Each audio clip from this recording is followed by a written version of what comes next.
good evening mga kapititoy. Let's go! Magluluto ulit tayo. Oras naman po natin pagluluto ngayon. Ang lulutuin natin ngayon ay humbang barakali. Ang ingredients natin ay black beans, konti lang. Tapos, yon, bawang. Tapos, sibuyas, laurel, tsaka toyo, suka. Yun lang. Parang adobo lang yun, pero ang tawag nila doon ay humbang barakali. Actually, nagluto na ako nito mga kapitito, kaso ang problema, na-delete ko lang. Na-delete ko yung video ko nito, kaya ulitin ko, ano. Yan. Medyo lalagyan natin ng medyo manghang para masarap. Okay, mag-iwan na tayo ng ating ingredients na gagamitin. Let's go. Okay, gamitin na natin ang ating bawang.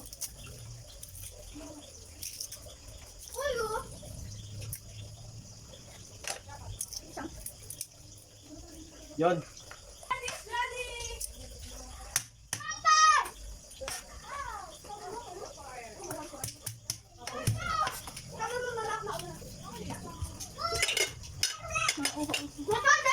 Excuse me.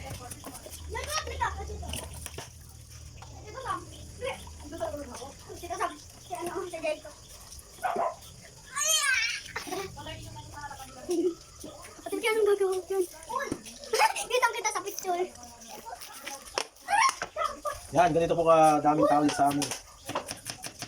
Kala nyo lang po, kaunti lang po kami dito. Madami po kami dito. Mga bata dyan, kalat po. Yan. Okay, kunin lang natin ang ating kawali, tayo mag-isa na, no? Dito sinalang ko na yung pork para maksakot siya ng konti. No? Ano lang to? Oil, tsaka yung pork. No? Yung ano, toasted lang natin ng konti. Maya-maya, pwede natin ilagay na yung bawang at sibuyas. Ganoon lang yun mga kapititoy. Ito, nagprito lang ako ng patatas kasi gusto nila may patatas. Pero hindi naman talaga kasama itong patatas dun sa humba. Gusto lang nilang merong lalagay para meron pampandagdag ba.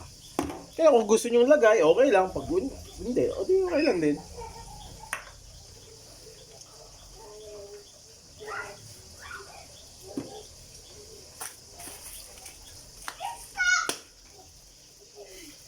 Gamit tayo ng sili para medyo kakaiba naman. Kasi nga, 'di ba, tayo ay nasa Bicol. Camarines Norte to, kahit na Tagalog po ang salita. Kailangan ay medyo maanghang ating lutuin. Pero doon sa tikman kong humba, hindi siya may sili ha. Nilagyan lang nila siling green para pampabango.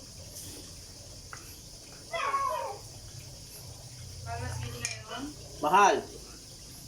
Ang kilo po ng sili dito sa probinsya namin is 400 yung panigang. Ang sibuyas po sa amin, ang kilo is 400 din. Pero mura yata sa... At ang bawang po, hindi rin po naglalayo sa sibuyas.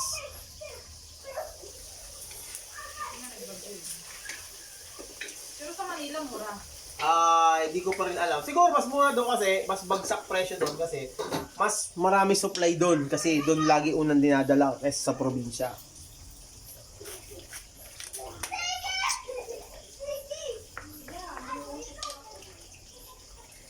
Maglagay tayo ng sili para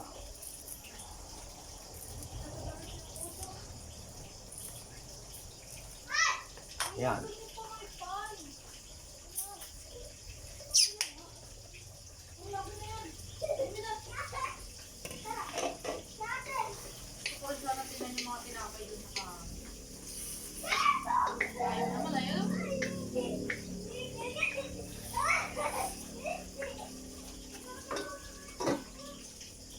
At tayo lang natin mag-brown yung yung pork. Yan mga kapitoy, narinig na, sisisil na siya. Sabihin ay, mantika na. Yan. Sisil na siya. Yan. Pag nagsisisa na siya, pwede na ilagay yung bawang. Ilagay natin yung bawang. Okay? Ilan ba ko na yung ano? Yan, yung bawang. Yan, yan. Tapos, takpan nyo ulit. Dito. Para hindi, pag pumutok-putok siya, masakit siya pag tinamaan kayo sa mukha at sa balat. Oo nga pala. Speaking of pampabango, may paminta pala ako ditong galing sa yung pinatuyo ko galing Ragay. Kuha tayo. Wala. Wala na ako may lalagay. Yung paminta na lang. Okay, ayun. Yan. Ano? Yan siya. Okay. Ayan natin yung laurel. Yan.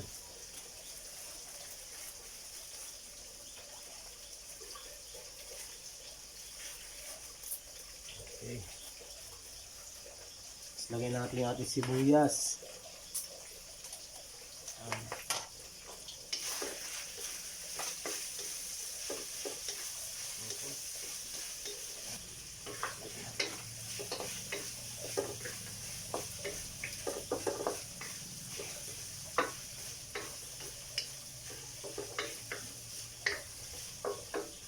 Siyempre, lagyan natin ang ating sili. Yun. Ano?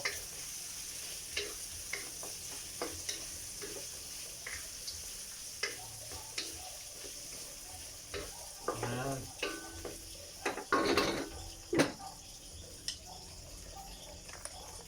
Tapos, tingnan natin itong ating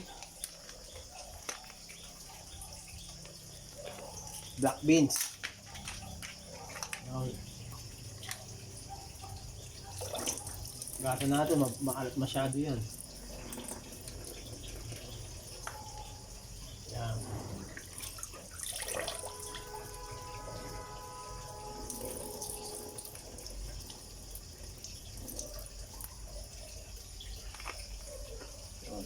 Okay, din na natin. Tapos, lagyan na natin yung ating oyster sauce. Okay.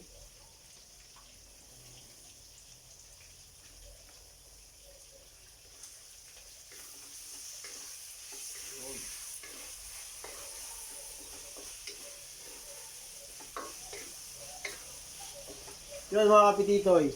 Lagyan natin nating suka. Unahin natin ang suka para mabilis lumambot ang ating mga meat. Yan. Sa lahat po ng lulutuin yung may suka, unahin nyo pong suka para madaling lumambot po ang mga meat.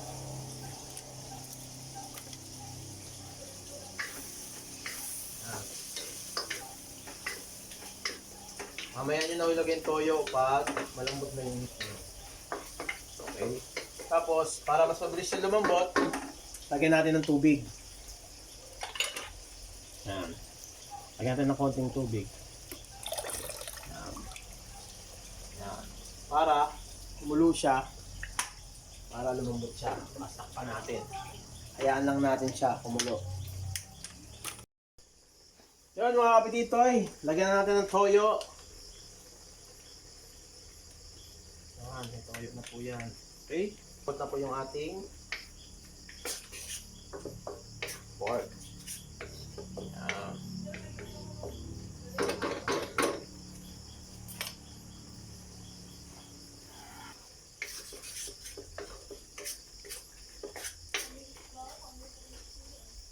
You know? Lagyan po natin ng siling panigang pampabango. At lagyan po natin ng kalamansi. Pigaan natin para dagdag citrus. You know. Tapos lagyan natin ito, sibuyas, mga gulay-gulay na sayang sa aking, lagay na natin para magamit. Masira. Okay. Pakulin lang natin ng konting minuto.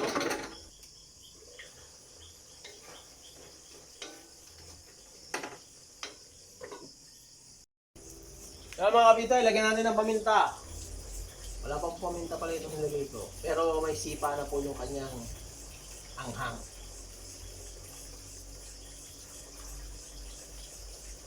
Yan. Dahil na po ito lumambot yung karne, saka okay na po yan. Wait lang natin. Yan mga kapitoy, lagyan natin ng konting sugar. Ng konting sugar para balance.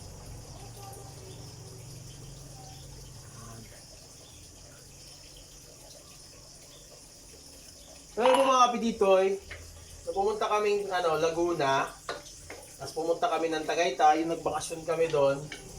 Nagbaon ho kami mga kapititoy na itong niluto kong humbang para kali. Alam niyo po bang, simula Laguna, nadala pa namin ng Tagaytay, naiuwi pa namin ng Bicol. Kaya, alam niyo po, ang tinatagal po ng adobo talaga at saka ng sumbang ito, subukan niyo po. Pero, init-initin niyo rin naman. Lagyan niyo sa rep para ito paano tumagal. Pero yun nga, ang tinagal niya, umabot pa po siya ng 4 days. Ayan, hayaan lang po natin kumulo siya, lumambot. Pag lumambot na, pwede na po yan. At yun, mga kapinito, luto na ang ating humbang barakali. Kain na tayo!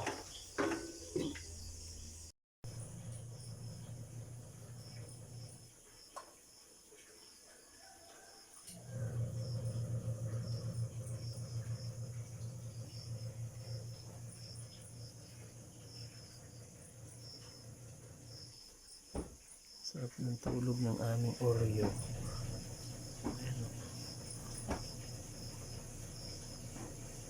Wawa naman. Sweet dreams.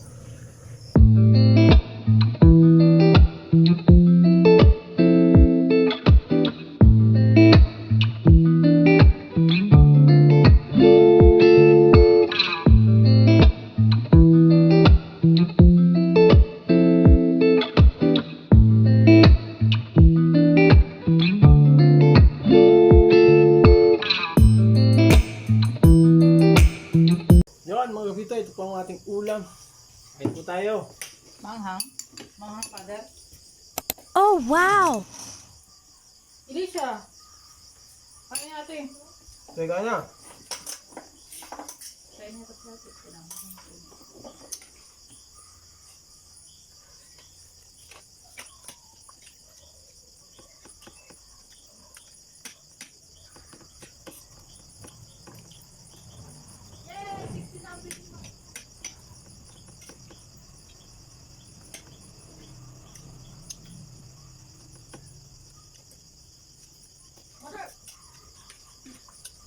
Yung Jollibee namin. Kala ko order kasi hapon daw yung Jollibee. Ito? Magkano? Hapon lang daw yung Jollibee? 163. Hapon yung Jollibee? Sa? Hanggang hapon ba kayo? Nagaan siya. Okay, bakit Kaya hapon? wala na ma-order. Sa siya? Huwag nga. Kasi na-order pero sa merienda na lang uwi mo. Ano? Sa kantin na ako mabili. Sige. Pwede naman mag-order siya. Sige, sige. Sarap na dun. Wala. Hmm. Yung classmate ko nga daw kay Dintin daw ma-order si Daddy. Pwede naman sa basketball. Hmm.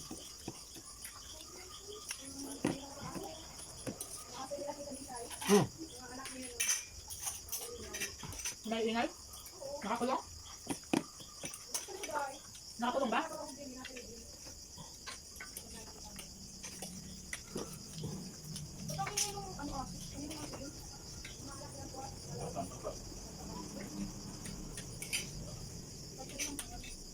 Marami ko lang. Hindi, hindi lang. Kapag pa man ako. Okay.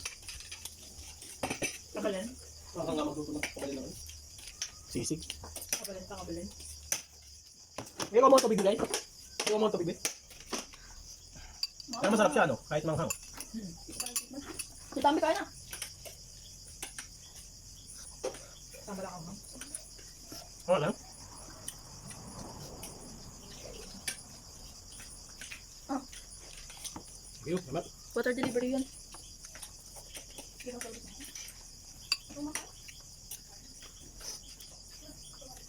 Nagustuhan niya ba ito? Ano ito? Ano niya ba? Okay. Okay. Ano bang para kalit? Pero di mo tinayo. So,